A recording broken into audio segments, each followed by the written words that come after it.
Bear with me. It's always the joys of technology. It's doing a loading bar.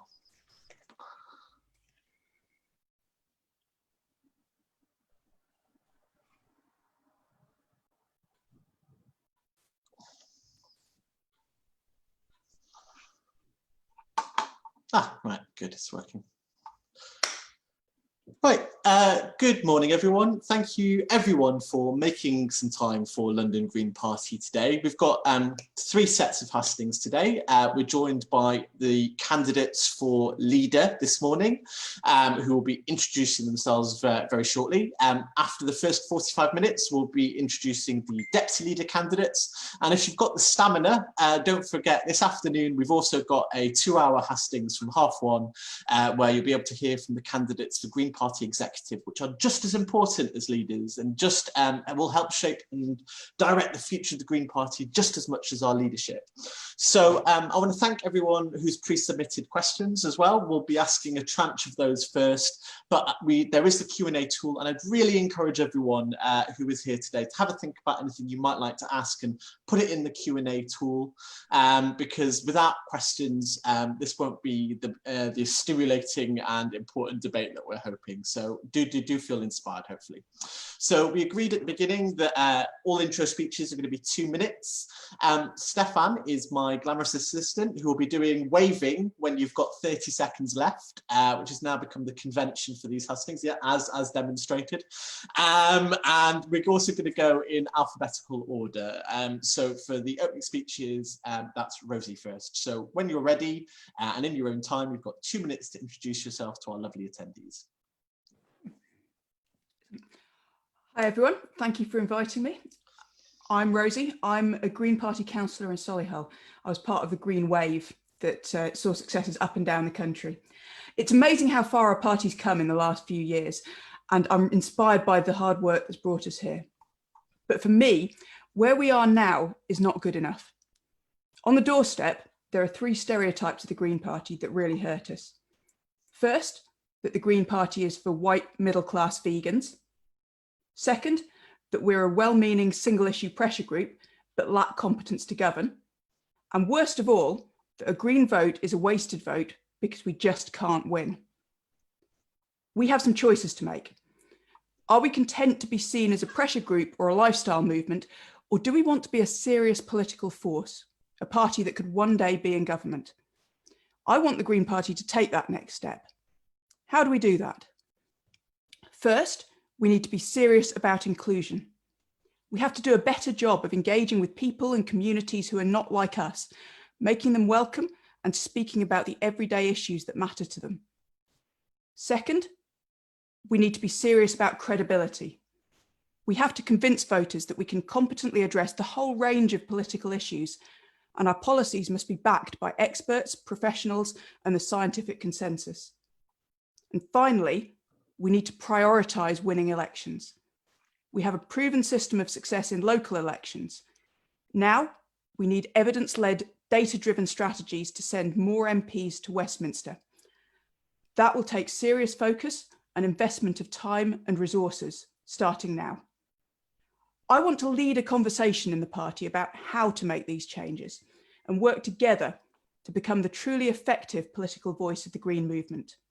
So if you're serious about inclusion, serious about credibility, and serious about winning elections, then make me your first choice for leader. Thank you very much, Rosie. Lovely on time as well, so always good. Right, so alphabetically next is Shara. So when you're ready and in your own time, you've got 2 minutes to introduce yourself. Thanks, Benali. Thanks to London Green Party for hosting this hustings event. It feels like my home patch, even though actually I've never once left my house during the whole series of hustings. What I'd like to talk about today, I'm going to change tack slightly because I think many of you may have heard some of my opening speeches in the past, where I have centred the climate emergency and ecological emergency front and centre of my campaign of what I would do as leader. I'll have more to say about that later, but I'd like to treat this rather more as a job interview, if you like, and you're the selectors, and you would be within your rights to know what is my track record, what is my experience, and what can I bring to the role. So let's take those in order. my track record. I was the first BME deputy leader of the Green Party of England and Wales, 2014 to 2016, alongside Natalie Bennett. We actually got our best ever general election result, 1.1 million votes. We were part of the Green Surge. And I was very proud to be up and down the country campaigning in the general election, and also as one of your primary spokespersons in the leadership team, tackling difficult questions on the media, on live TV, Andrew Neil and all the rest of them. And I think that's an important skill that you will require in your primary spokesperson for the Green Party.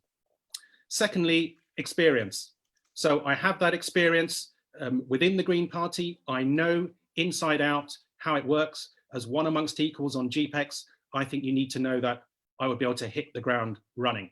And finally, capacity and credibility come together. I don't currently enjoy any other elected role as a politician, whether as councillor, assembly member, or even as a mayoral candidate, which is almost a full-time role. So I would be able to dedicate myself across the length and breadth of this country to being your primary spokesperson without any potential conflict of interest and without sabotaging any hope of a work-life balance. So they are, in a nutshell, my reasons for putting myself before you, and I hope you give me your every consideration. Thank you. Great, thank you so much. So Sian, when you're ready, 2 minutes to introduce yourself. Hello, London. I wanted to sort of start with our record, really. The last 2 years have been the most successful in the Green Party's history. I'm incredibly proud of all we've achieved, and I hope that my pride in all of you comes across when I represent you. We're a family as a party, and Jonathan and I have always taken that approach to leadership, wanting to project the party as a team.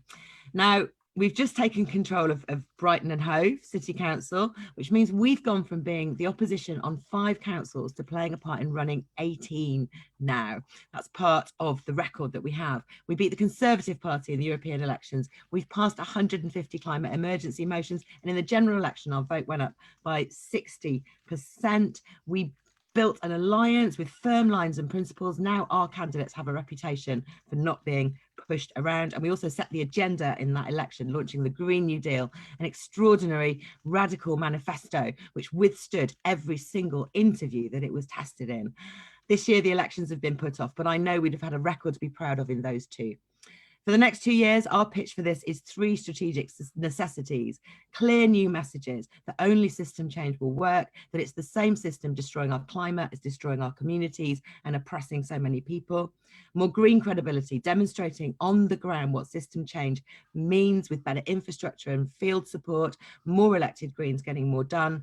And then we have to make change now. The deadlines will not let us wait. So this means working better with our allies, winning constant victories, an approach we've done in London through the Assembly, through our work on estates for youth services, winning renters' rights. The Black Lives Matter movement shows how necessary this approach is.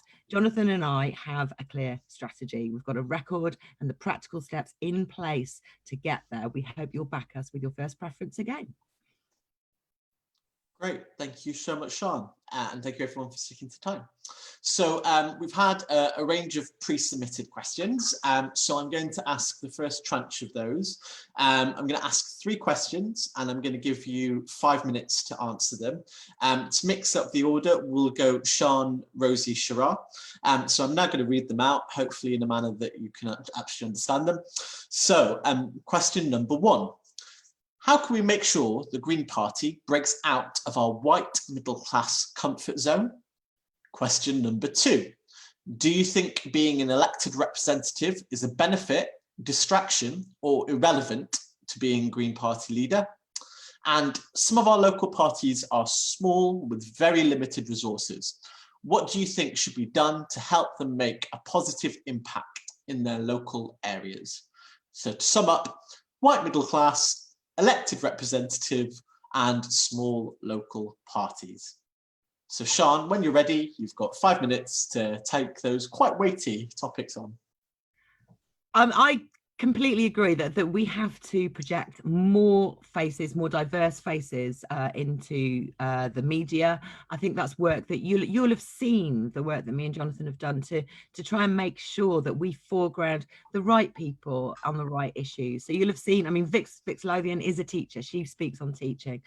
We've seen Majid in the European Parliament being our best voice against racism, and we've made sure that he gets the attention and the support of the National Green Office as well. But I think where we do have a problem, and we've seen this in statistics that weren't being collected until Jonathan made sure that they were, is within our councillors. And I think we do have to look really carefully at our target to win strategy, particularly in the selection of wards, but also candidates, to see if there's more we can do to open up that process. I think that needs looking at with honesty, because the data is there that we do not have enough councillors who are from Black, minority, Asian ethnic groups, and we aren't potentially doing enough to reach out to people at early stages, and we end up with default people in those candidacies. So I think that's something we have to look at with honesty, and I know that London Fed have been discussing this as well, and it's something that we absolutely have to do. The second question was about whether being in an elected position is necessary or irrelevant. Is that right, Benali? I know you, sorry, I was listening.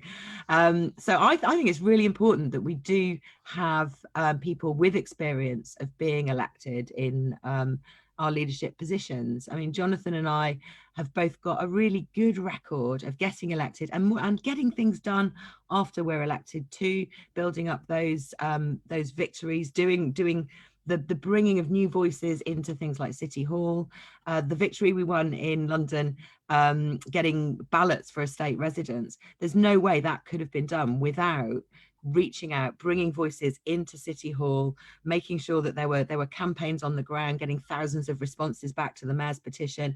That sort of reaching out is something that you can do from an elected position that you can't do by just shouting out from the sidelines. I think one thing we've got in some of these hustings is lots of people saying we should without being able to demonstrate that they can, and I think that's really important, and Jonathan and I absolutely have that record of action, and I think that's something people should definitely bear in mind. How can we get more small local parties more active? And this, I think, is part of the third part of our platform here. Making change, whether or not you're elected, involves working better on campaigns to make change happen on the ground. And this is not separate from our electoral strategy. The target to win process involves getting involved with local campaigns, going and acting like a councillor, going and lobbying the council and speaking up for people and all of those things. And it is about integrating those campaigning actions that you do with the need to be elected, because once you are elected, being that elected green voice in the room gives added weight to what you're doing. And I've seen that in the council and in the London Assembly quite a lot, and you definitely see it with Caroline Lucas in Parliament, bringing so many campaigns' voices to bear in things like questions and motions and amendments in Parliament. So it's about how we get elected, but it's also about how we win change on the ground before we're elected. And I think the best example of this is those climate emergency motions. It was brought first of all by Carla, who obviously is part of a big group on Bristol City Council. That got through, but then Green parties, small local Green parties all around the country, were the ones saying to the Extinction Rebellion groups, look, let's get our council to pass this motion. Let's get them to declare a climate emergency, because that's a powerful thing and it's some powerful words we can use all the way through into the future, holding them to account on those big promises that they've made.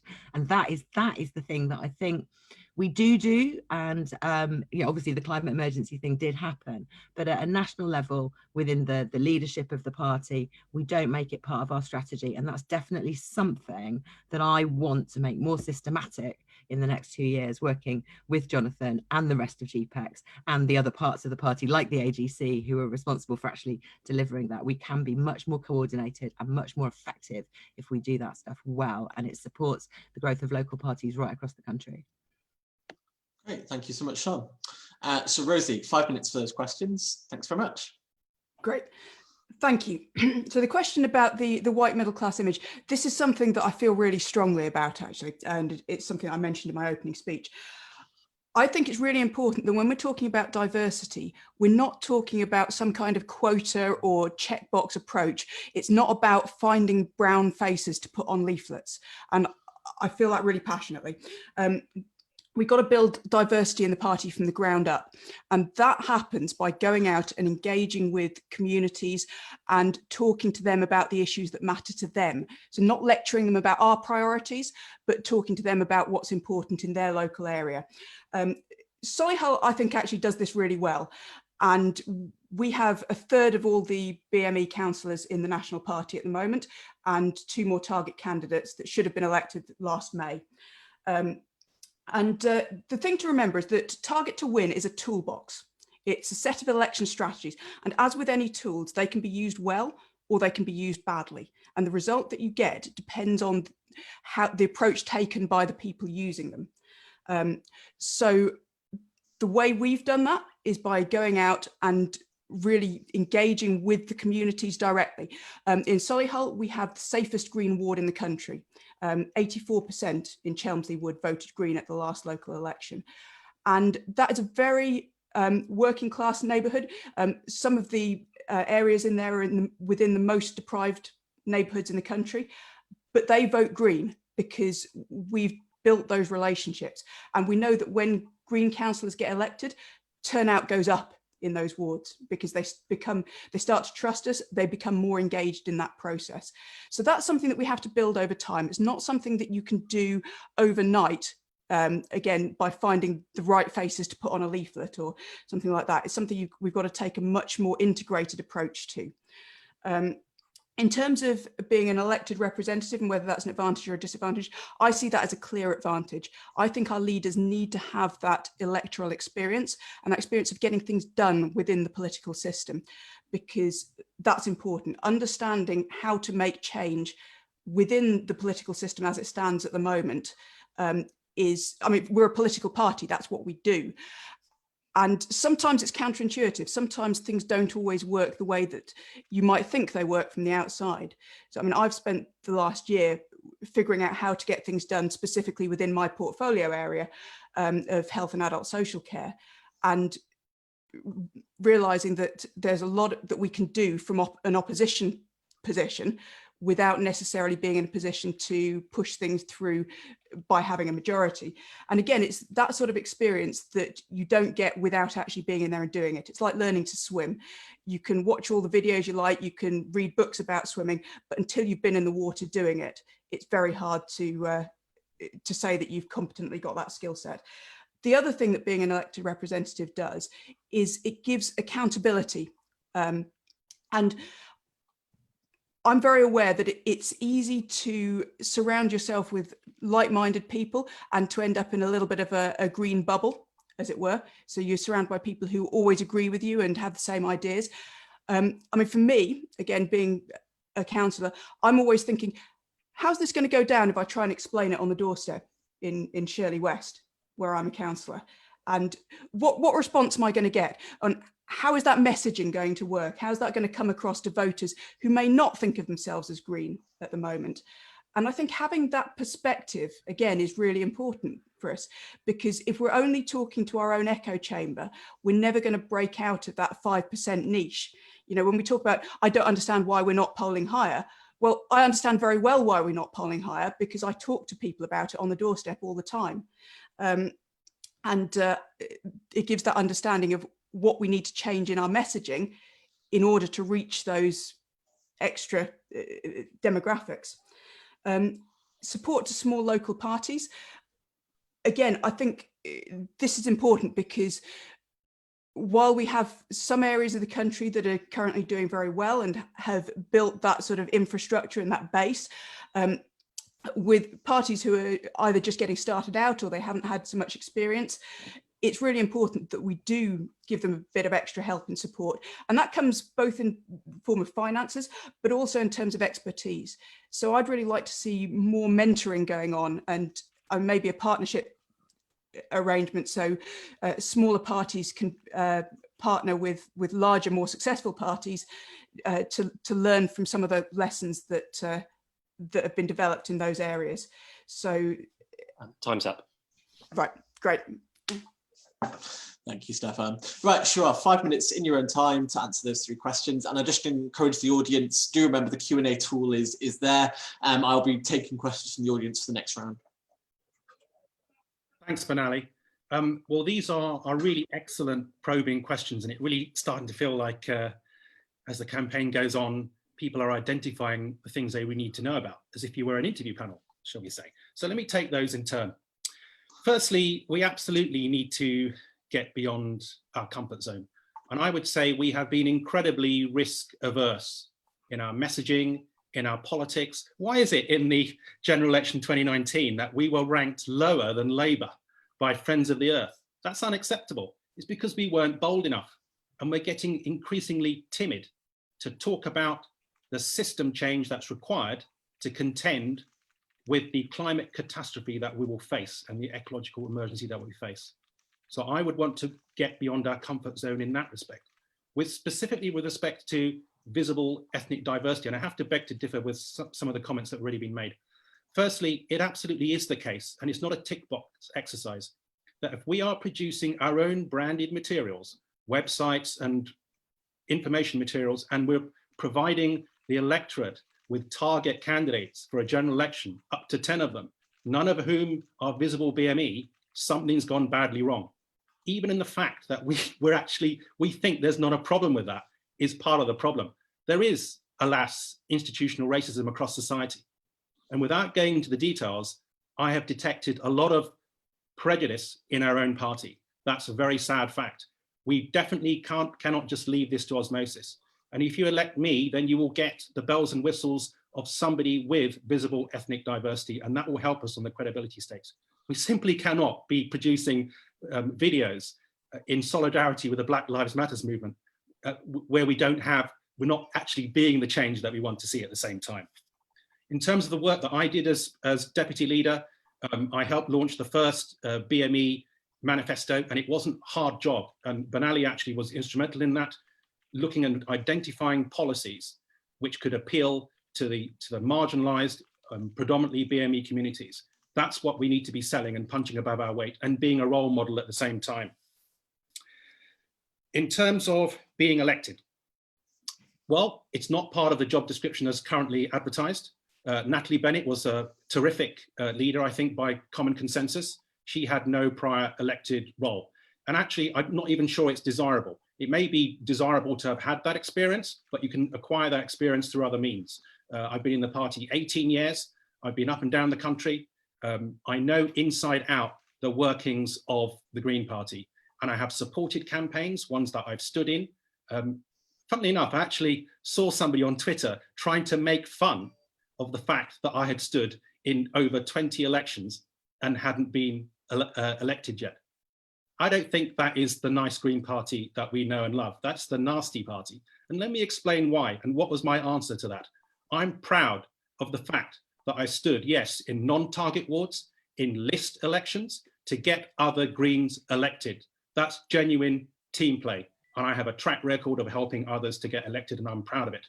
And I will not shirk from the responsibility as leader to go and support, and this goes into the third question, local parties, regions, by-election, general elections, where we don't. And those candidates and local parties really just want to stand as paper candidates.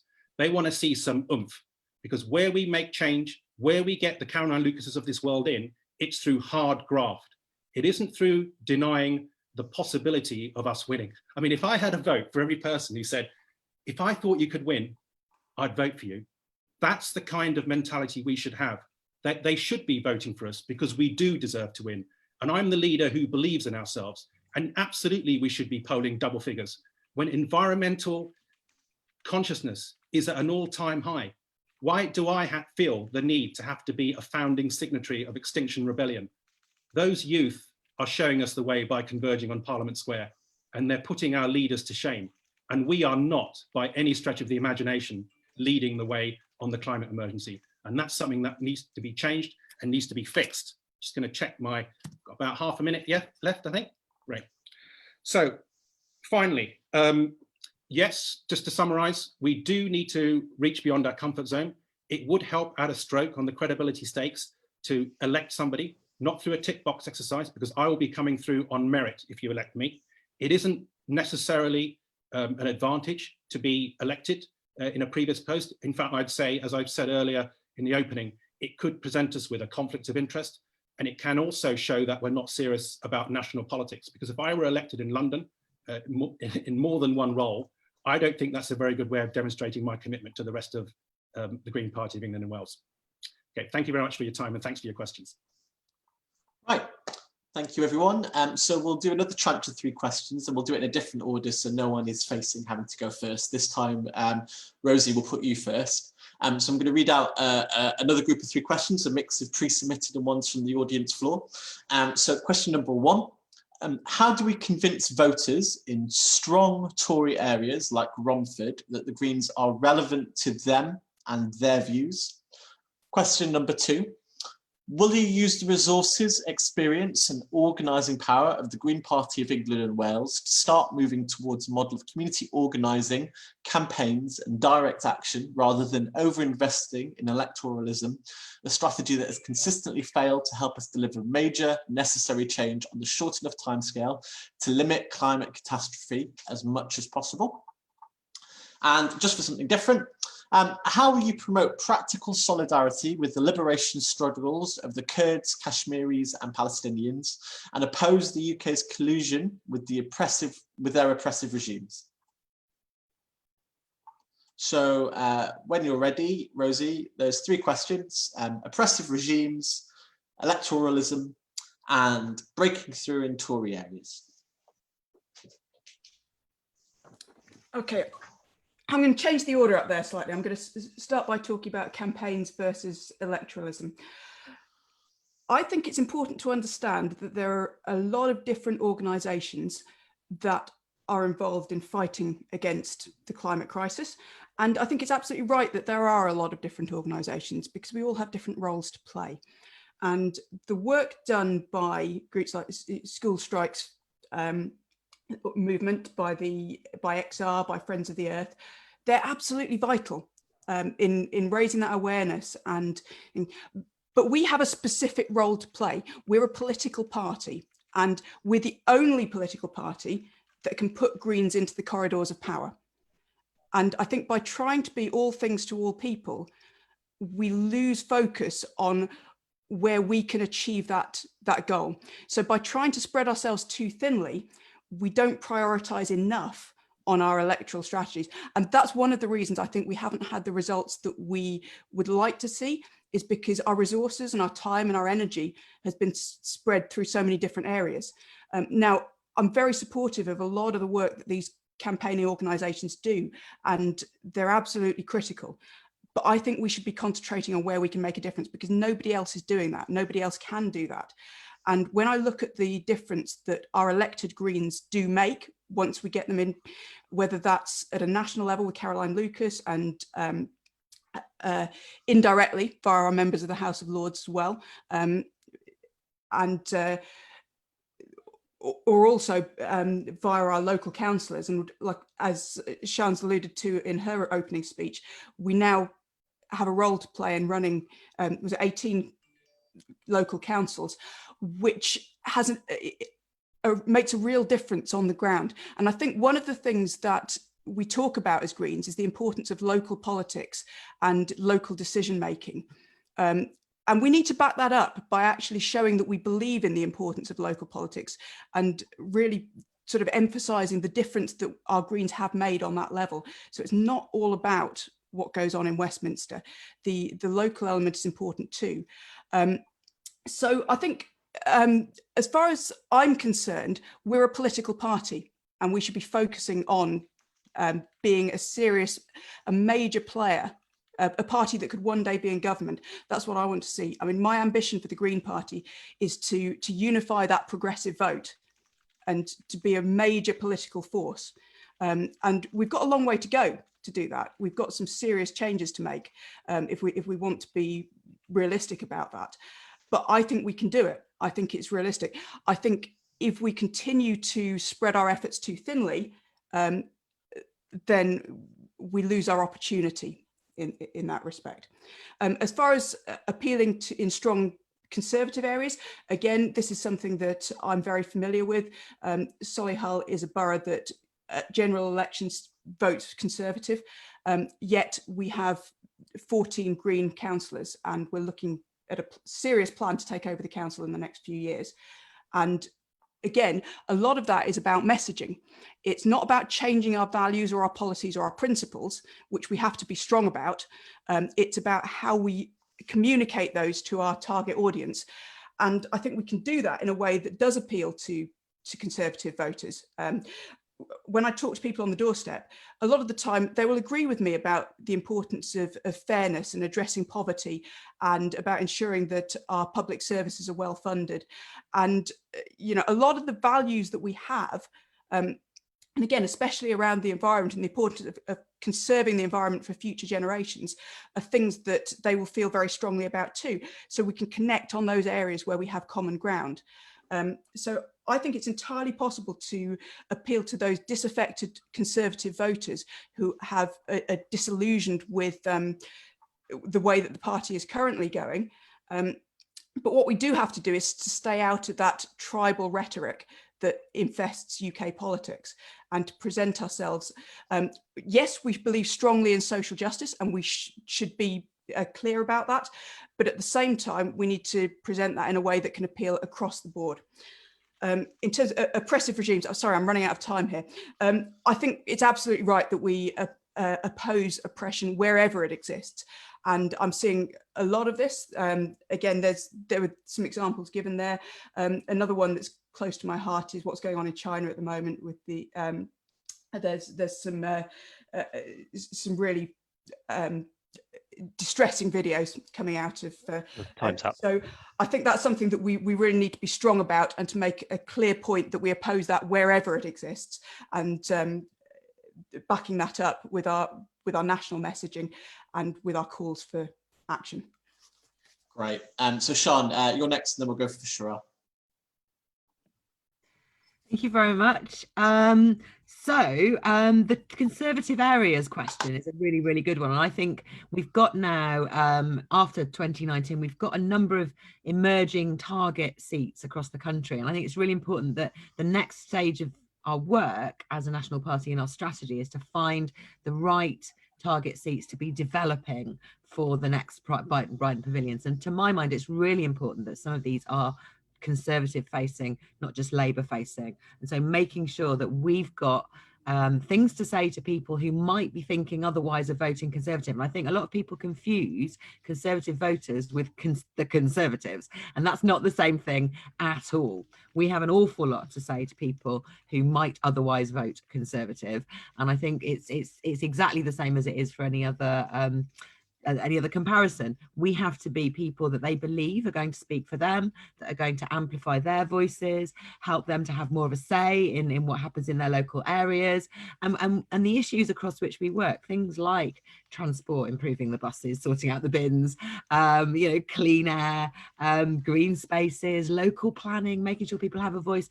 Those are the issues where I have absolutely no problem working with Conservatives, potential Conservative voters on at all. Half of my ward leans Conservative and half of it leans very Labour, and yet I still manage to come first in the ward ballot in my ward, because I'm just useful to everybody and I listen to them, and I do make sure that I get things done. So this is something that we absolutely can do. We've shown we can do it, and we can continue to do it, and have a range of places where we can target. It's not just about us versus Labour, and I think Londoners particularly need to hear that.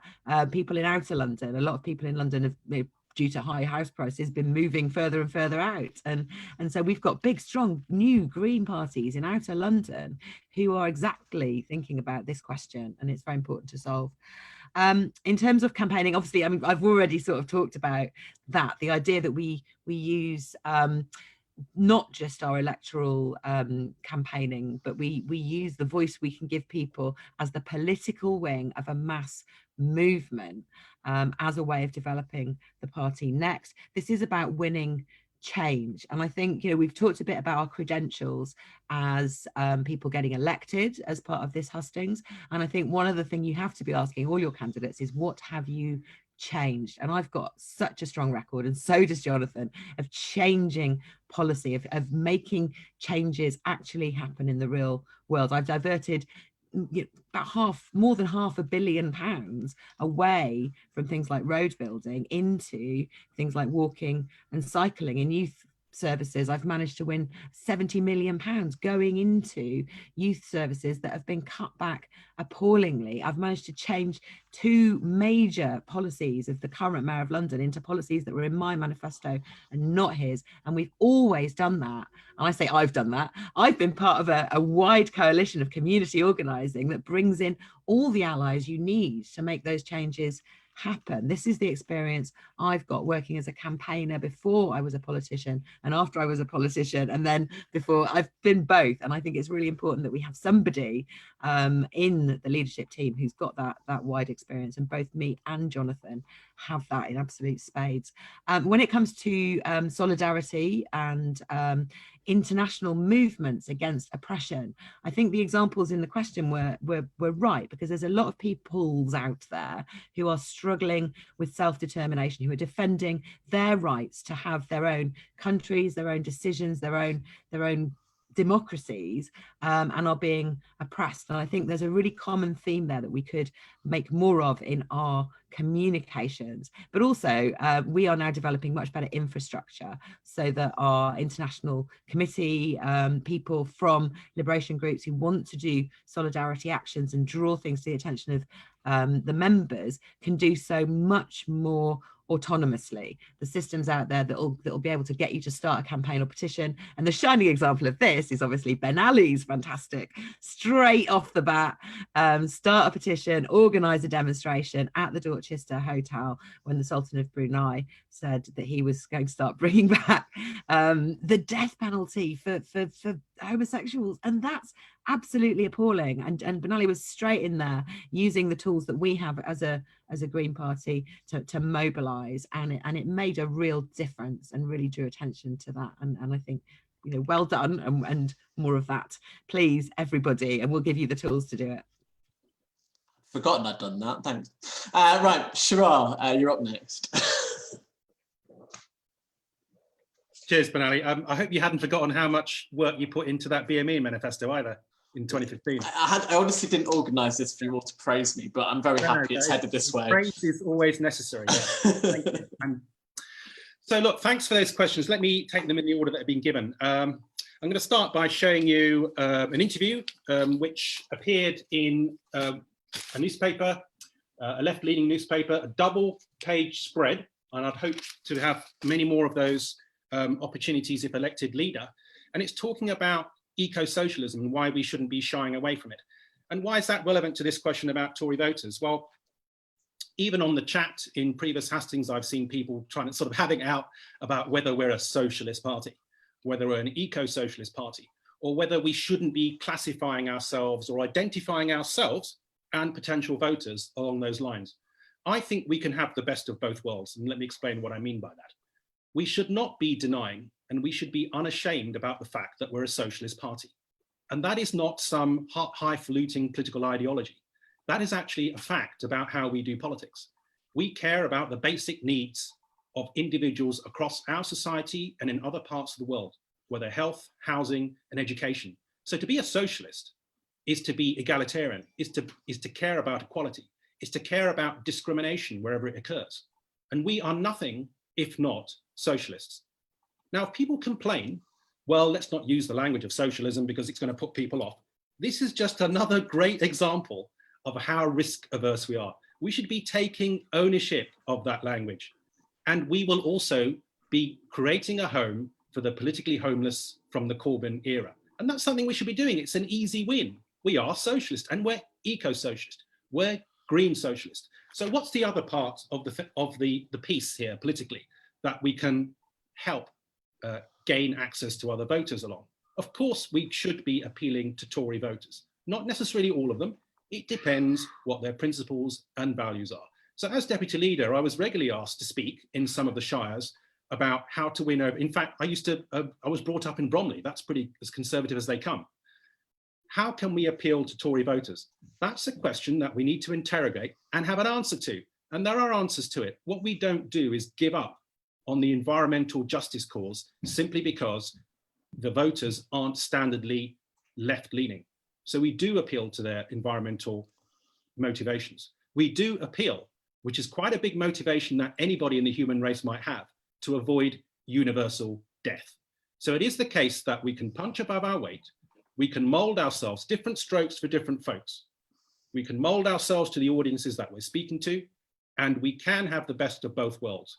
We can be green environmentalists and we can be eco-socialists unashamedly. In terms of direct action, I think another mistake that's being made is that we only have to be an electoral party.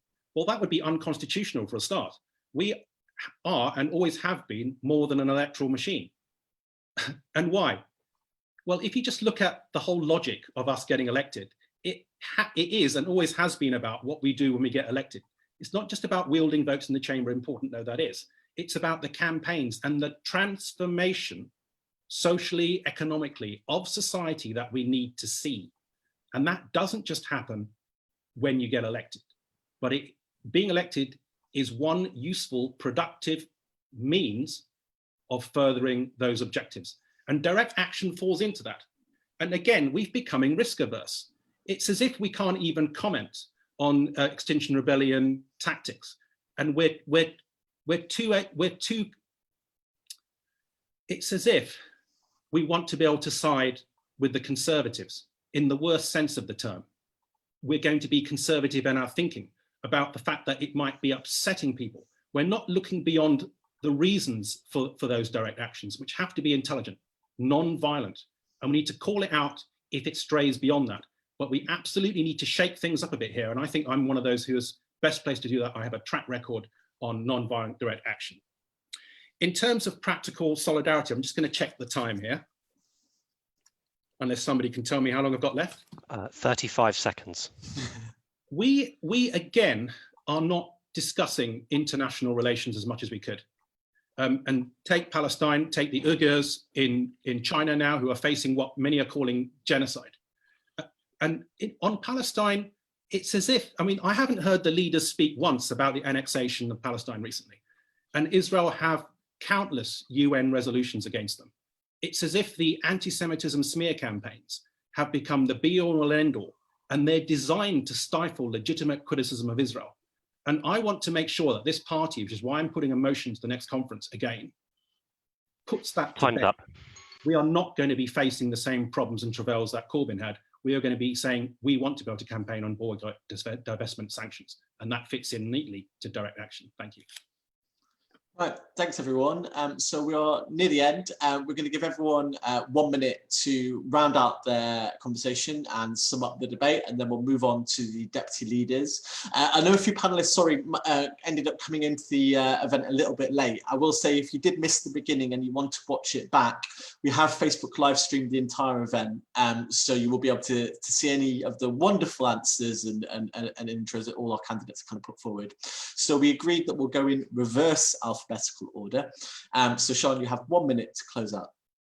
Okay, thank you everyone for a really good debate. That was nowhere near long enough, but it was hopeful, it was forward looking. The questions were great, and we do have a very unique moment we have to seize. We have a great record. We've had a good couple of years. We're in better shape than almost every other party right now, and we are united. We can't risk going backwards. We can't be turning in on ourselves. We have to be looking forwards and springboarding to the next steps by continuing the progress that we've made and broadening our appeals. So please back me and Jonathan. We are the only candidates putting forwards a vision and a strategy for how to do it. We've laid out the practical steps that we think the party needs to take and how we'll support more of you and all of you to be more effective. Please back us for another 2 years to continue what we're doing.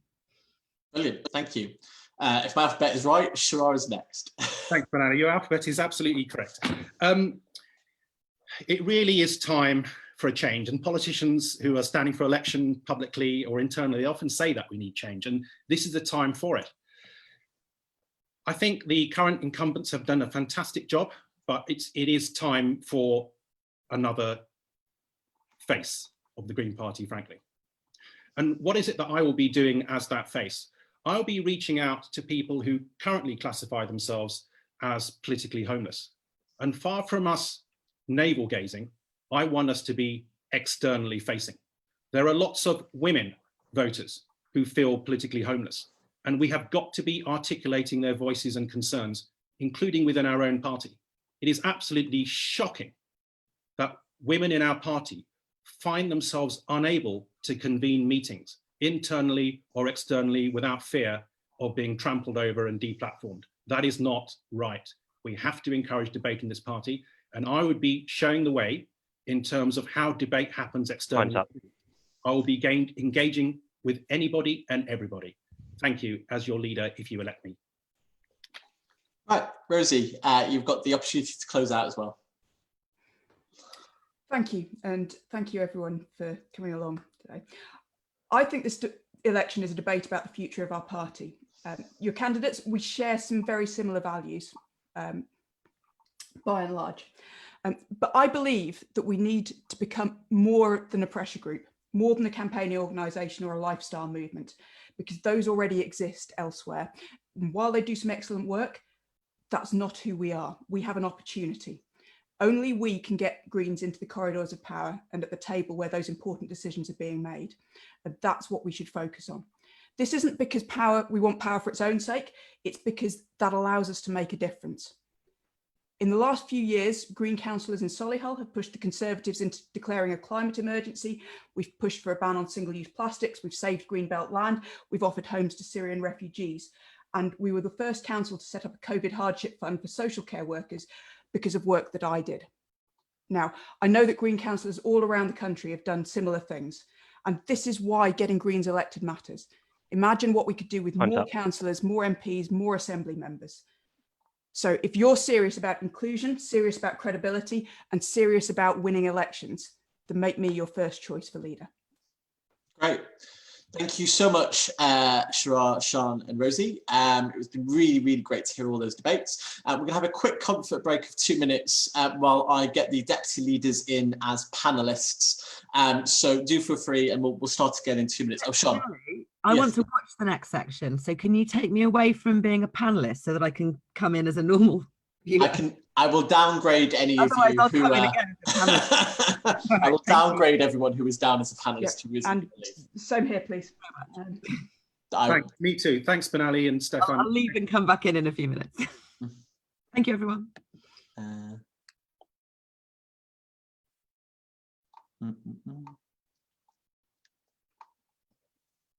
Right.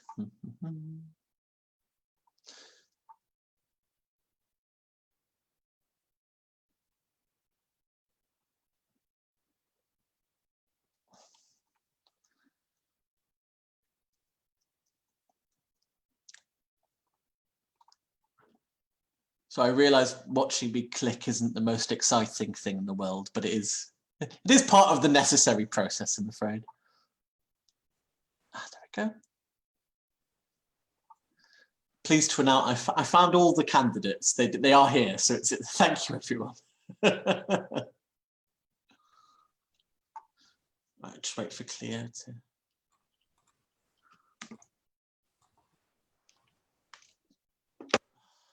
I'll tell you, Zoom is slightly terrifying, but it's always a relief when it works. I'm going to dismiss all the questions, so we got a clean slate to start with. Brilliant, that's perfect. Right, well, hello everyone. Thank you so much for making time for the deputy leader hustings. Just as important, we are electing a team of people to run this party, and we've got 5 candidates here who are running for deputy leadership. Just to give you a bit of a brief on process. So we've got 2 minutes to introduce yourself for each of the candidates, and we'll go in alphabetical order by first name. So that will be Emilia first, then Andrea, then Cleo, then Nick, then Tom. And when we do the outro speeches, we're only doing a minute. So it's going to be very snappy, but that'll be in reverse order. We've also got some questions that have been pre-submitted, but again, I encourage the audience, please do submit questions, particularly if you don't feel they were answered by the leaders. We are electing a team. There's some great questions that I think could be resubmitted as well. And I'll also try and change up the order of that so no one is having to face going first all the time. So, Emilia, when you're ready, you've got just before we do, quick two things. I will give each of you a wave 30 seconds before your time is up, like this, and then I'll tell you when your time actually is up. If you go more than 30 seconds over, I will mute you. Other thing, Cleo, I don't think your name is appearing under your screen, so I'm just going to add your name under where your image is. Oh, it's there. Great. Okay. Right, Emilia, when you're ready. Thank you very much. I'm Emilia Womack. I'm currently your deputy leader, and I'm asking you to re-elect me. Having had 6 years experience in the role, I've seen us through our top 3 biggest general election results, our biggest European election results, and our councillors go from strength to strength until doubling our councillors just last year. I've worked at the grassroots of this party. I've been on doorsteps with you. I've been at campaigns with you. I've been making sure that we attract media attention to the local level. I also have extensive media experience at a national level as well, having taken on Piers Morgan and Andrew Neil. I've been on every major news channel. I've had articles, comment pieces and quotes in The Independent, The Guardian, The New Statesman, Vogue, The Daily Telegraph, to name but a few. I've also had a weekly column in The Independent during the 2019 general election to make sure that the election was scrutinised from a Green perspective. Next year is going to be a bumper year for us as a Green Party, with the elections that would have taken place this year, as well as the standard elections for 2021. Those include London Assembly, mayoral campaigns, council elections and the Welsh Parliament. I want to build on my skills and experience of supporting strategy at the national level, having sat on committees that run it, and make sure that we have those big wins yet again, as well as use my profile for the Welsh Parliament elections as lead list candidate in South Wales East. I've worked on campaigns and helped deliver change. I've worked cross-party with MPs and members of the House of Lords to speak on environmental issues and issues on women's rights.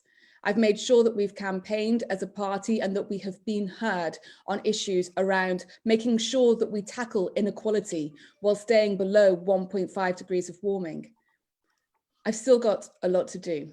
And I know that with my skills and experience, we can make the Green Party a political force to be reckoned with. Great, thank you very much, Emilia. Andrea, you're up and in your own time. Well, with 2 minutes. Okay. Hi, everybody. My name is Andrea Carey Fuller, and I've been in the Green Party 7 years now.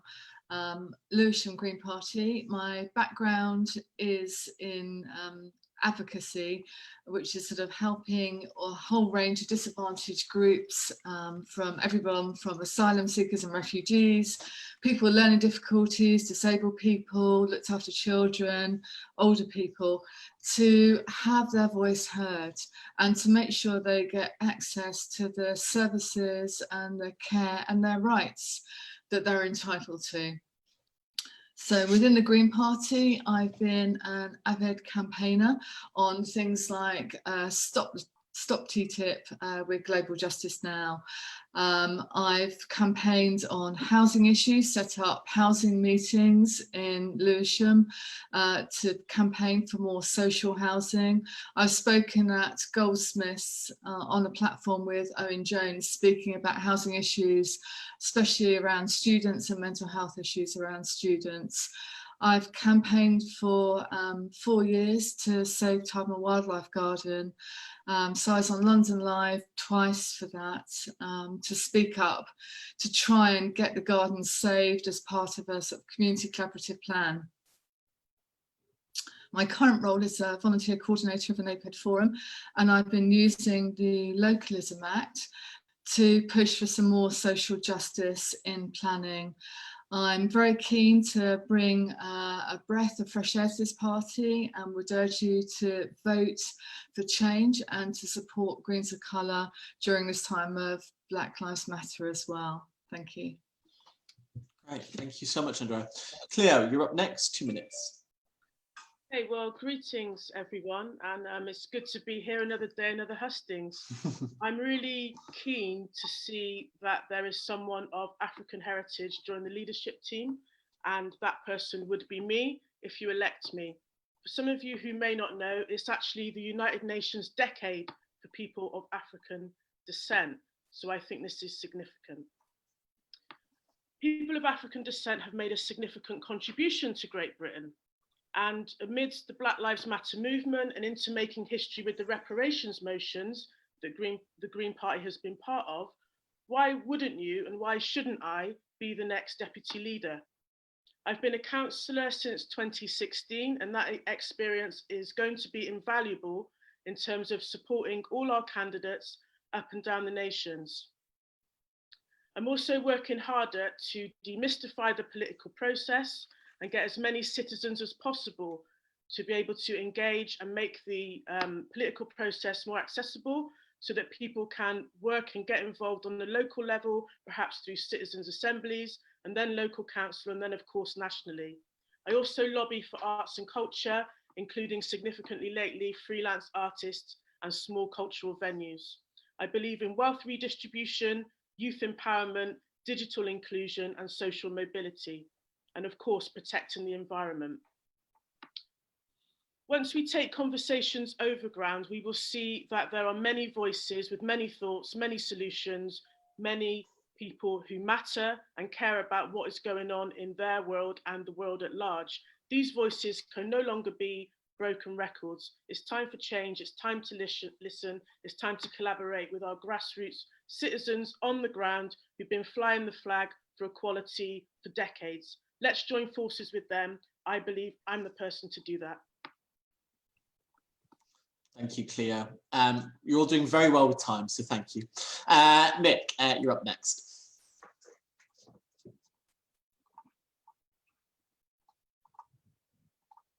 Oh, Nick, you're on mute if you're speaking, sorry. I completely missed that, my bad. Sorry, Zoom does it to us all. I'm Nick Humberstone, I'm standing to be your next deputy leader. I want politics to be for everyone, and I think often we forget that politics is purely about people coming together and deciding how they want society to be. The things that I want to change, we need to use language better. The purpose of language is to communicate messages. We keep using complicated words when simple words would work just as well.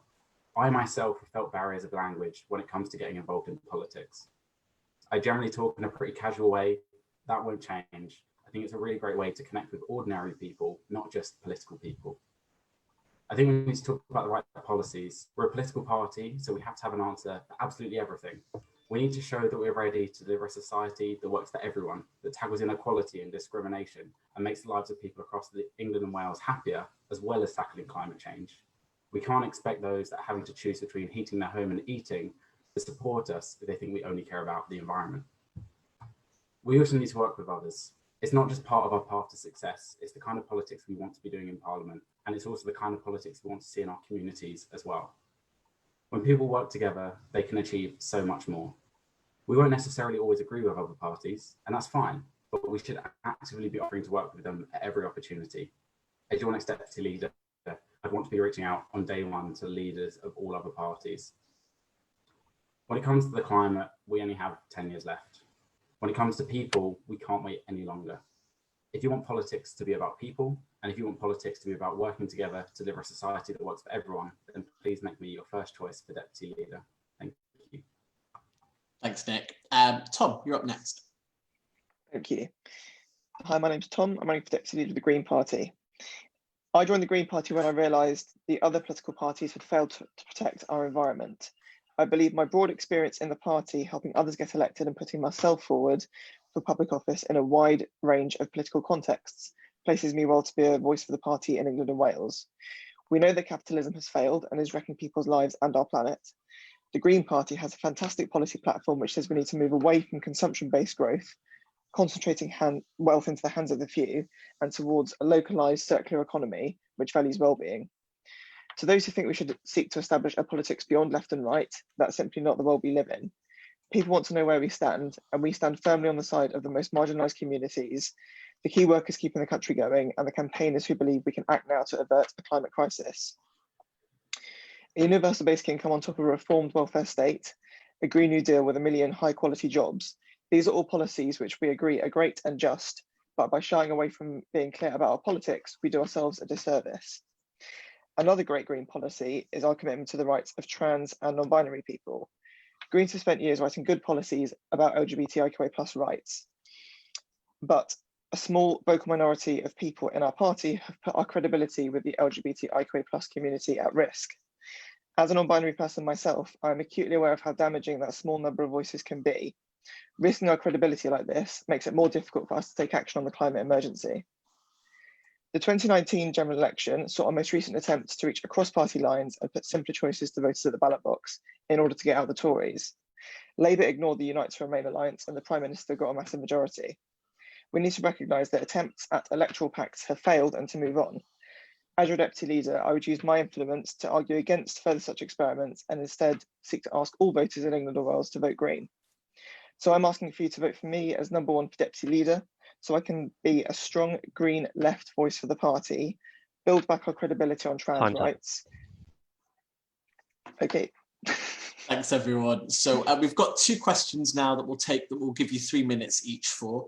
So I'm going to read out the 2 questions and we'll break up the order as well. So Cleo, you'll be going first. So we've got question number 1. How will you ensure we have a party culture that welcomes every member? That includes Black members, gay members, women, trans members, disabled members, young and old members. How do we have a culture that welcomes everyone? And question number 2. Given even the COVID shutdown earlier this year didn't put enough of a dent into our rate of CO2 generation as a planet, are even more extreme measures necessary? And if so, what are the steps that we need to get there? So, the climate emergency and welcoming cultures. Cleo. I'm so sorry, can you repeat a little bit of the gist of question 2? Sure, yes. Given even the COVID shutdown earlier this year didn't put enough of a dent into our rate of CO2 generation as a planet, are even more extreme measures necessary? And if so, what are the steps that we need to get there? Okay, great. Well, I'll take that question first, I think. And, you know, being a local councillor and someone having a look at what's going on, etc., you can see that many different places are trying to instigate things like having more areas for pedestrian access, less cars, all of that thing, talking about infrastructure moving forward, what needs to shift in terms of people, air quality, quality of life, also businesses, especially the hospitality industry, they need to be moving some of their operations outside or having more space. So this comes into it as well. And I think when you look at things and when you get into forums to talk about air quality, for example, which is a key part on a local level of things that can be done, it's quite clear that some of the powers that be aren't taking it seriously enough. And I feel that it's going to take more people to get on board with this and to take the argument to their administrations on a local level to begin with, to force change, actually. And the reality is we have to reduce the number of cars on the road at any one time. So I think tech would come into that as well, in terms of rather than vilifying people who do drive, who perhaps need to drive at times, why not just have a system where people can check what the air quality is at that given moment and just make an informed choice? But there has to be some clear lines and we need to get there quickly. How do we become welcoming? Well, let's do a litmus test to see how welcoming we are. Let's go to people of African heritage or Black people and ask them, have you been to a Green Party meeting lately? And if they haven't, why haven't they? And if they have, why haven't they gone back? What were the barriers? What were the issues? Did you feel represented there? Could you speak? Did you feel that you were welcome? So let's find out from all these different groups. And equally, as a deputy leader, it would be my job and an important role, and something I would take seriously, to be in dialogue frequently with our liberation groups, as well as a diverse range of citizens across the nations, to go out there and hear what people's concerns are. And by doing that outreach, you show people, you show different communities that you are welcome. And I will be the person to support anyone who wants to come in our party, to guide them through how things work, and to make sure it's accessible for people, so that people don't feel lost, but they feel engaged with what we're doing, and that they're part of our overarching principles and aims that we desperately need to see. Great, thank you, Clea. Tom, we'll take you next. Thank you. So on a welcoming culture, we need to elect people in the party and into public office that look and sound like the communities we want to represent, and also represent different class identities. We need to properly support liberation groups, including funding and making sure that they have proper constitutional positions on committees like the new council, but also things like, in terms of young people, I know that recently we made it so that it's easier for local parties to have a young Greens officer. So that kind of thing, but on lots of different other types of committee, including local parties. And we also need to take more certain action when people in the party make it an unwelcoming environment for certain marginalised communities. And obviously at the moment, that particularly means making it more welcoming for trans and non-binary people. Given that COVID lockdown didn't put a dent in our emissions, what do we need to do?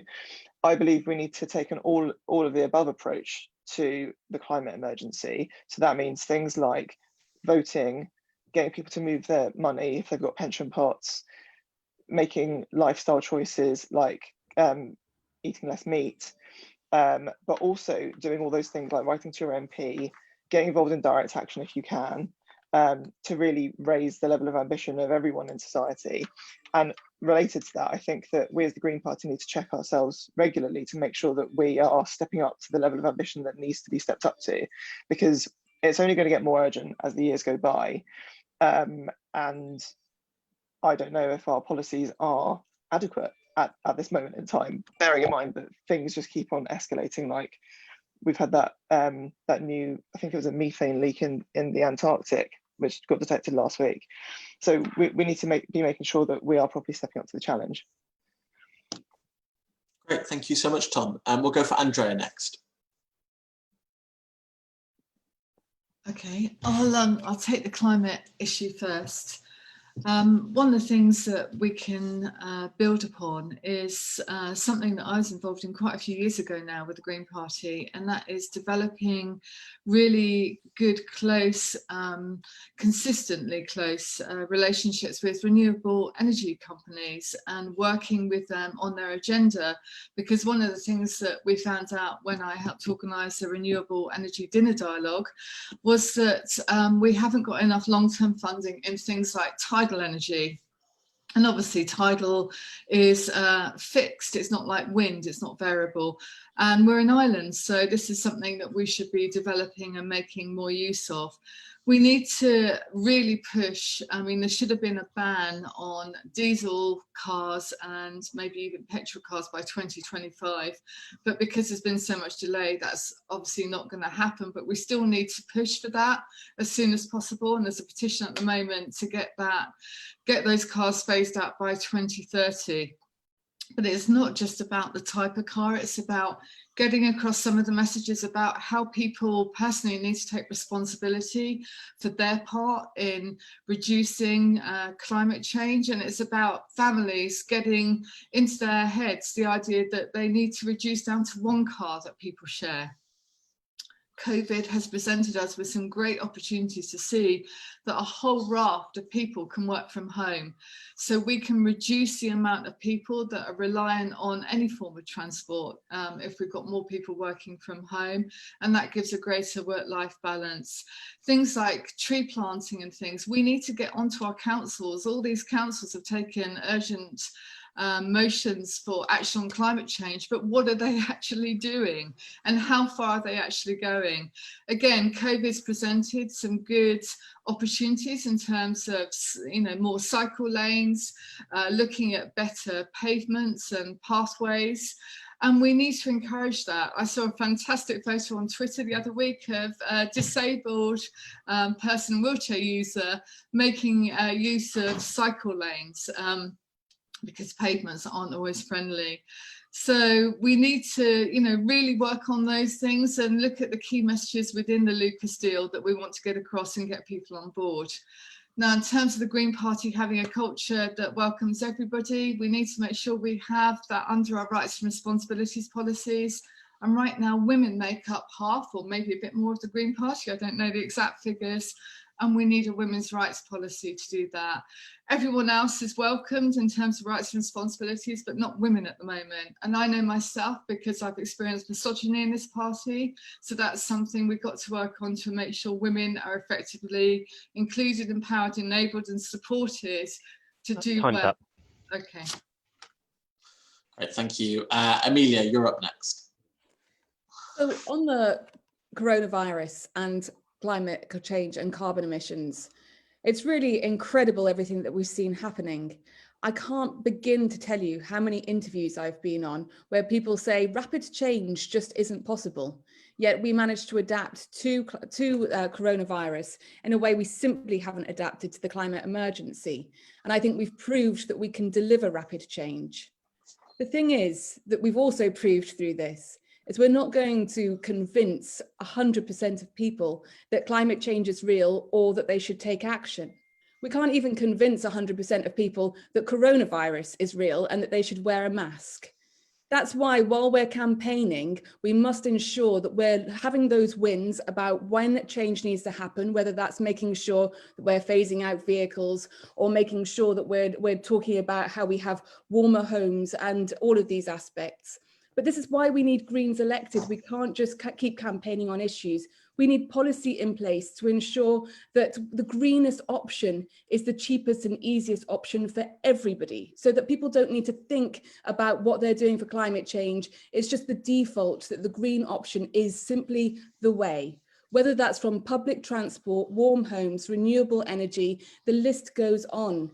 And that's why I'm really proud of our Green New Deal, which essentially is just Green Party policy repackaged in many ways, making sure we're talking about a universal basic income while staying below 1.5 degrees of warming, and making sure that we address the ecological emergency as well, which I feel like hasn't been talked about enough while we've been making sure that the climate emergency has been on the agenda. When it comes to making a welcoming party, I know that we've been taking steps on a national as well as a local level. And I know that there's been a lot of work in London Green Party to support diversity. I know that Lambeth Green Party, for example, are very proud of the work that Pete Elliott has been doing to make sure that the local party reflects the community by being part of different campaigns and making sure that we are welcoming people in a way that shows that politics is speaking for them as well as with them.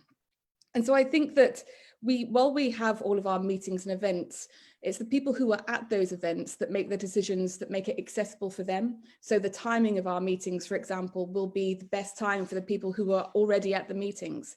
And I think there are ways, when I've been to events that have had more young people, more women with children, it's actually been at different times. And I think there are many ways that we can reflect about how we remove the barriers as to why people want to get involved and how we make sure it is accessible. That's about making sure that we don't always create the party currently as it stands as the one that was that will kind of reflect and build on what people's needs are, to make sure that we're removing the barriers as to why maybe people don't engage. Great, thank you so much, Emilia. Finally, Nick. Wow, a lot to talk about. So making a party culture that welcomes everyone. Firstly, myself, I really deeply care about the lives of other people and making them better. And I hope that as deputy leader, in the way that I conduct myself in conversation, you'll understand that compassion and that understanding. And I think that having a leader that can visibly demonstrate that really well, especially in difficult debates where people are raising their voices, I think can be really useful to promoting that kind of culture. I think we also have to check out the disciplinary procedure. there are some concerns that people have raised about it. I don't know enough about how it works. I know in the Young Greens, we automatically try to recruit people from liberation groups first to be on our complaints and disputes. And I think that if we're not doing that, that may be something worth considering doing. I also just want to get lib groups more directly involved generally. They know best the experiences of people in those communities, and they know best why people aren't getting involved, and we need to make sure we're actively listening and implementing those changes. We need to have a party that does work for everyone, because if we want to deliver a society that works for everyone, we need everyone to be at the table. I think also we need to be speaking to people that aren't in the party. A lot of our kind of electoral investigation stuff has been about people that voted for us and people that are in the party, but we need to be speaking to the people that don't vote for us to understand where we're going wrong, where people are seeing barriers, because if we're not listening to those people, we're going to struggle a lot more to convince them to vote for us. On COVID and extreme CO2 measures, I think, yeah, definitely we have a lot that we have to do. We generally don't want to talk about personal change too much, because we know that the most important change is system change, but personal change does kind of fit into that a lot. If people are willing to make some personal changes in their own life, it's easier for them to realize the systemic changes that we have to make. I think we have to, when we're talking about that individual change that people can make, whether it is changing where their savings are held, whether it's changing how they eat, we have to work out, firstly, is that our responsibility, which I don't know if it is. I don't know if it's on us to be actively doing those campaigns about asking people to make individual change. It might be instead that we should be actively supporting other organizations, whether that's going to the vegan festivals and talking about why a plant-based diet can make a difference, and whether it's going to a variety of other organizations. We also have to work out, if we do think that is a message that we need to talk about more, we have to work out how to communicate it best. I know myself, being vegan and being involved in activism, that people are very resistant to ideas that seem to be so far away from them. And once you talk about an issue enough with people that are there talking about the issue, they work out a way that they can communicate it best. And I've done a lot of that within veganism itself. I'm not going to be an expert on other issues, so I would go to seek to those people that have had that experience talking to people directly. Thanks. Right, we've got time for 2 questions. We're going to have to be quite ziggy, so 2 minutes per question. Sorry to be quite strict. We're going to take 2 that have been submitted from the Q&A tool. So question number 1, what would you do to address the demographic deficit in the party, as so many people cannot afford the time or the money to attend conference? What do you think of the proposals by the reform of the conference voting working group? And question number 2, many local parties, even if we execute target to win perfectly, are still 2 or more election cycles away from winning just 1 seat. But the length of the time for the huge changes needed to prevent the most catastrophic effects of climate breakdown is less than a decade. What are the most effective methods that Greens in this situation can use locally to shape the agenda of local councils, and what should the National Party offer to support them? So 2 questions, 1 on conference and 1 on local elections. Stefan, do you have something to say? Just check how much time we're allowing for We're doing these 2 minutes. Apologies, we're going to be very ziggy because we're running out of time. For both together, okay. Yes, please. Right, Andrea, you're up first. Okay, conference reform. Very quickly, I like the proposal of the 1-day conference in each region. So each region sort of brings together their own sort of package of motions that they want. All of that going to a bigger sort of one national conference, but everyone getting the chance to vote, and so that they can vote electronically. That would be great. That's my preference. Okay, local elections. We need to basically find campaigns to use for elected councillors, and this is part of my deputy leader vision, is using elected Green councillors to roll out a series of campaigns. The first one's being launched today, right now. Unfortunately, I can't be there because it's Green Party Women's Ethical Care campaign, which is to improve home care for people receiving home care and to improve the paying conditions of people providing home care. So that's one. Proportional representation would be another, using, again, elected councillors to bring forward PR motions, get support from Labour and Conservative for that locally, and then put pressure on their MPs. And the main one is obviously climate change. Working across party again, and I'd like to see Green Party women lead on this with somebody like Rosamund Adu, Kitty, Deborah, because we need to get away from the white vision of climate change, because climate change is going to affect the lesser developed countries more, and especially women and children.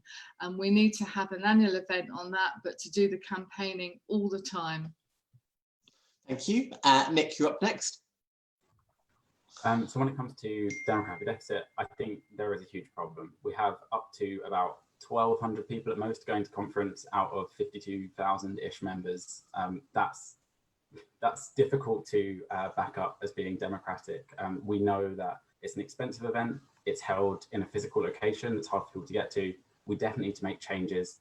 And I think that the Reform Conference Working Group, I've read through the proposals. I'm pretty sure there's only one that's like, of course, that's the one we should choose. I can't remember the specifics of it, but when I read through them, there was one that I saw that I was like, yeah, definitely it has to be that. We need to make it easier for people to get involved. We also need to make it more interesting and more exciting to get involved, not just in the democracy in terms of making policy, but also in our internal elections.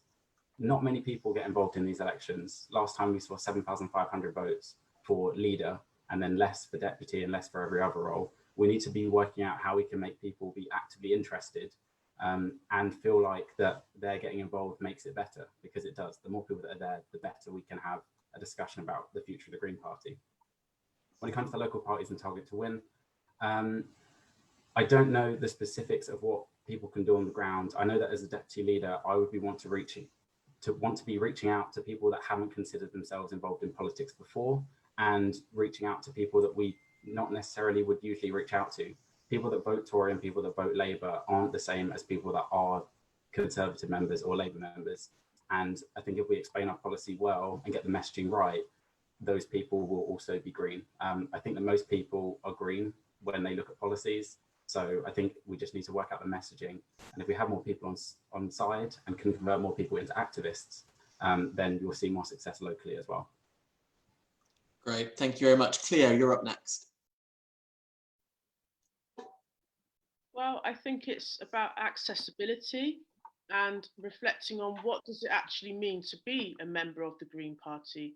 What can you expect? What are you expected to give, etc., etc. And how are we communicating this? And where are the gaps in interaction and engagement? I do believe in local perspectives and the perspectives of different interest groups. And I think it is important that different groups try to form a consensus and take forward things that are important to them, some of which will be overarching and will be similar to any other party up and down the country, but equally it may also come with a different perspective. And then these should feed in to conference, should feed in to policy making. So how we make that easier to get more engagement has to be looked at and has to be prioritised.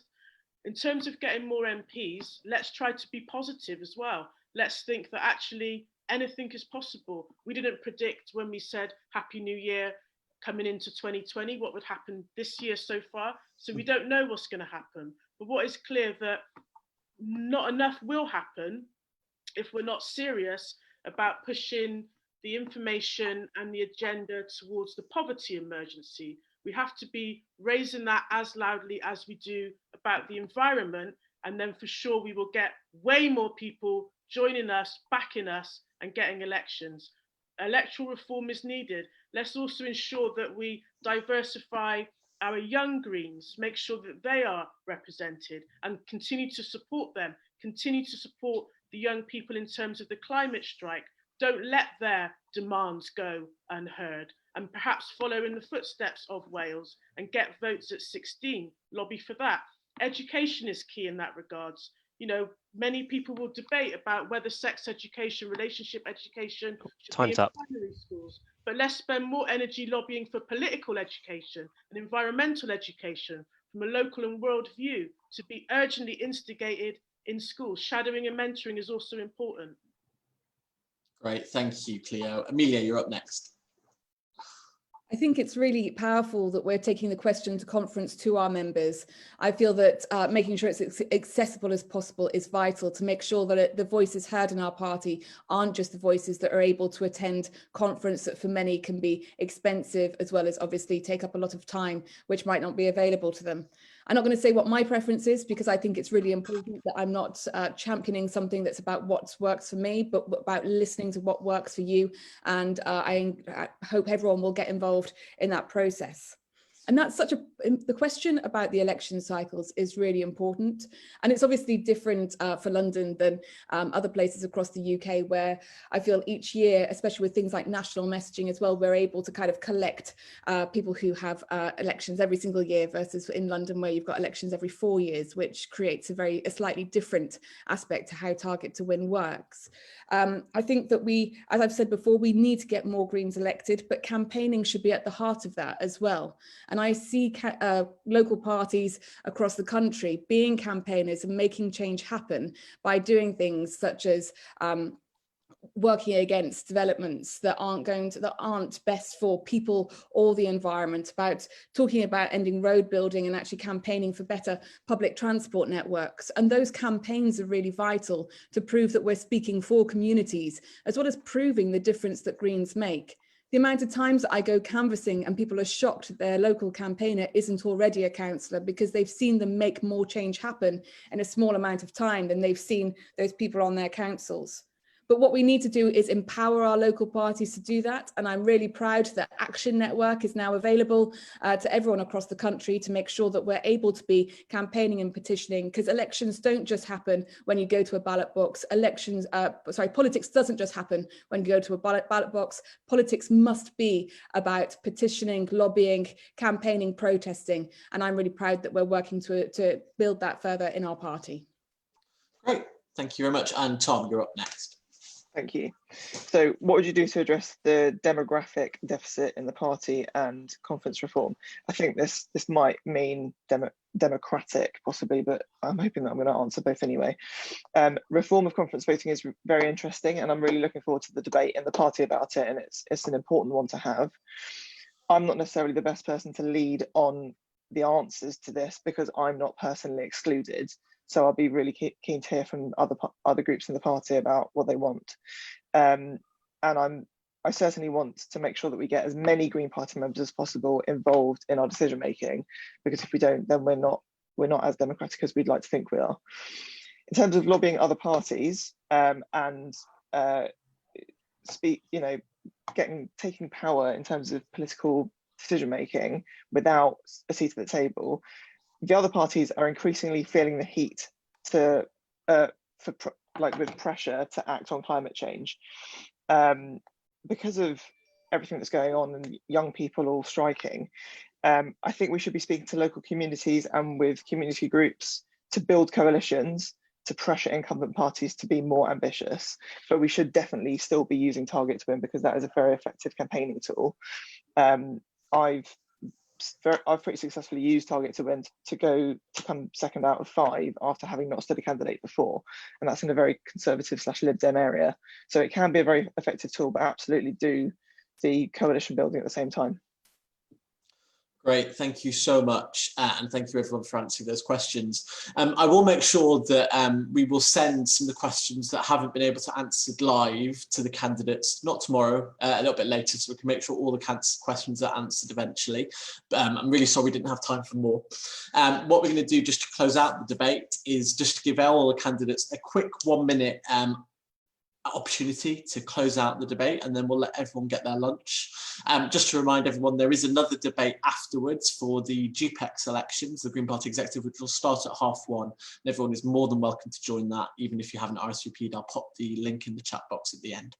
But we agreed we'd go in reverse alphabetical order. So Tom, you're up first, 1 minute to close out the debate. Great, thank you. So in terms of my connection to London, I've been working in London for about 6 years. I lived in London for a couple of brief stints over those past 6 years, and I was a press officer for Southwark Green Party briefly. My background is in environmental science. I did environmental science university, and I've been professionally working in energy and climate communications and policy. And I've also written for national newspapers and been on BBC TV and radio. So I'd relish the opportunity to do a lot more of that if I got elected as deputy leader. My 3 priorities are to be the strong green left voice for the party, to build back our credibility on trans rights, and to seek power for the party and not get involved in more progressive alliance experiments. Thank you very much. Great, thank you, Tom. Nick. So something I want to talk about for the last minute is, what is our purpose as the Green Party? I think it's really important to know your purpose and focus on that. Our purpose is to get our policies put into place. If our policies are in place, man, the world is going to be so great and so many more people are going to be happy. That's why when I talk about language and how we should be using language that actually connects to people, that's why I think that's the case, because that is how we're going to get the purpose happen. If we go around saying, hey everyone, we're socialists, vote for us because we're socialists, there are people that will hear the word socialist and run away. They will hear it and they will stop listening. That's why I don't think we should think about the language we use. It's the same with policies. We need to talk about policies that people care about, so people can understand that we're there for them and that we will support them. I think we've lost sight a bit of our purpose, and I think we need to really rein in and focus on that. We are the electoral part to the Green movement. If you want to campaign and focus on other kind of campaigns, then there are other organisations within the Green movement for that. We are the only part that can win elections, and that has to be our focus. And everything we do has to link into how this result in us getting elected. Thank you. Great. Alphabetically, Cleo, you're next. Hey, why not give me a platform to be the change that we need to support? Do Black Lives Matter? If they did, then I would expect to be the next deputy leader. It's as simple as that for me. I can be very diplomatic. My experience as Lord Mayor of Bristol has definitely refined my skills in this area, as well as media and stakeholder engagement. Let's be the party for the people and for the planet, and we've got this, but we must go all out on the front lines for the global poverty emergency, the climate emergency, the humanity crisis. It starts small and goes big. Let's ensure the history and movements coming out from global cities like London sends a ricochet effect around the world to give people, the billions of people, hope, people who do not have the privilege of life chances, clean air, electricity, clean water, food, power, or voice. Give me the chance, the platform, the opportunity to bring these people with us. Great, thank you so much, Cleo. If my alphabet is right, Andrea is next. I would urge you to vote for change. I think you need to vote for a deputy leader that's going to focus on 2 things. And one is increasing participation and democracy in this party. And that should include electing Greens of colour. If not now, when? On the Black Lives issue. So that's the first thing. The second thing is that we need to campaign hard and we need to focus on not just climate change, but as Cleo says, on poverty, decreasing measures. So things like citizens' income. We also need to campaign on PR and housing, suspend the right to buy in English cities. If you want a deputy leader that's going to make a difference, then I think you need to vote for change. And it's not good enough that we have a system at the moment that someone can stay in the same position for up to 10 years. That's not diversity and it's not democracy. Thank you very much. Emilia, closing out the debate. You know me. You know that I'm a powerful, consistent and clear voice on so many issues that are important to make sure that we make change happen. I've been there with you in communities as part of your campaigns, whether that's about elections or issues, as well as representing the party in the Houses of Parliament, working cross-party committees and our MPs and Lords to make sure that policy issues have been highlighted and that we're again making change happen. I've been there changing the message by co-founding Another Europe is Possible and as co-chair of the People's Assembly. These are strong foundations to build on. We do not want to lose them, especially when we have the 2024 general election, not in the distant, too far future, And we need to be making sure that all of that experience is brought forward to make sure that we continue to win. That's when change happens. It's when we get Greens elected. We all are working to do that, as well as win our campaigns on issues, and to make sure that we continue to build Time's up. the successes that we've had in the last 5 years. I hope that you vote for me first preference. Great, thank you everyone for such a lively and interesting and broad debate. I just want to say a special thank you to all the candidates. For anyone who's not aware, it is actually a very grueling calendar right now of hustings. The fact with they're all online, it's a lot easier to organise them, so everyone's doing them. But I think we have to real testament to the candidates who've made the time, who are juggling caring responsibilities, who are juggling their everyday life in a very strange and difficult time. So I really want to say thank you so much for the energy, the verve, and the passion you brought to the debate today. We're really grateful, and the party is richer for it. Audience, if you've got the stamina of these candidates, join us in this afternoon for the Green Party executive debates. They're just as important. We're electing a leadership team, and your publications coordinator has just as much as a shout of how the party is run as your deputy leader. So if you've got time this afternoon to join and to hear about all those candidates that are going to be running for those other posts, do join us. I've popped the webinar link in the chat box. You equally will be able to watch them back later via Facebook. And if you're watching this debate, well, not live, in the future via Facebook, hello, thank you. I hope it was an enriching debate. Thanks, everyone. So apologies for running slightly over, but thanks for everyone for coming.